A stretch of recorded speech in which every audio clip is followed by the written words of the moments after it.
আনুষ্ঠানিকভাবে শুরু হলো ৭৯তম কান চলচ্চিত্র উৎসবের কর্মযজ্ঞ। প্যারিসের পাথে প্রাসাদে সংবাদ সম্মেলনের মাধ্যমে ঘোষণা করা হয়েছে এবারের উৎসবের জন্য নির্বাচিত সিনেমার অফিসিয়াল লাইন আপ। উৎসব পরিচালক থিয়েরি ফ্রেমো ও সভাপতি আইরিস নভলকের উপস্থিতিতে প্রকাশ করা হয়েছে নির্বাচিত সিনেমার তালিকা। সব জল্পনা কল্পনার অবসান ঘটিয়ে প্রকাশ করা হলো ৭৯তম কান আন্তর্জাতিক চলচ্চিত্র উৎসবের অফিসিয়াল সিনেমার তালিকা। এবার উৎসবে প্রবীণ ও নবীন নির্মাতাদের মেলবন্ধন ঘটতে যাচ্ছে।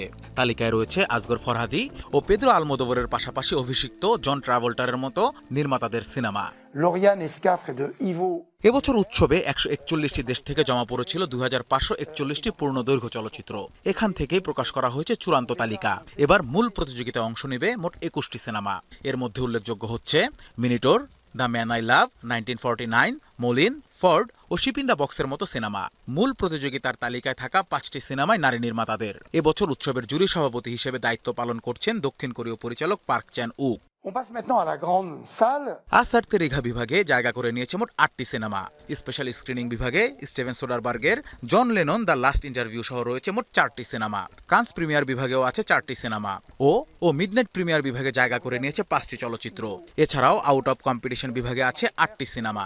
উৎসব পরিচালক জানিয়েছেন আরও বেশ কিছু সিনেমা এখনো প্রিভিউর জন্য রয়েছে, যা যোগ হতে পারে মূল তালিকায়। এবারের উৎসবে উদ্বোধনী সিনেমা হিসেবে প্রদর্শিত হবে পিয়ের সালভাদোরের লা ভেনাস ইলেকট্রিক। উদ্বোধনী অনুষ্ঠানের সঞ্চালনায় থাকবেন ফরাসি অভিনেত্রী আই হায়দারা। এছাড়াও কানের মঞ্চে বিশ্ব প্রিমিয়ার হবে অভিনেতা থেকে পরিচালক বনে যাওয়া জন ট্রাভোল্টার পরিচালিত propeller one way night coach. কানের ৭৯তম আসরে বিশেষ সম্মাননা পেতে চলেছেন চলচ্চিত্র অঙ্গনের 2 কিংবদন্তি।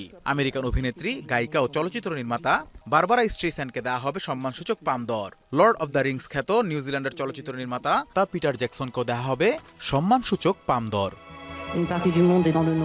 আগামী 12 মে ফ্রান্সের কান সৈকতে পর্দা উঠবে চলচ্চিত্র অঙ্গনের অন্যতম বড় এই মহোৎসবের। Anas Imran, star entertainment.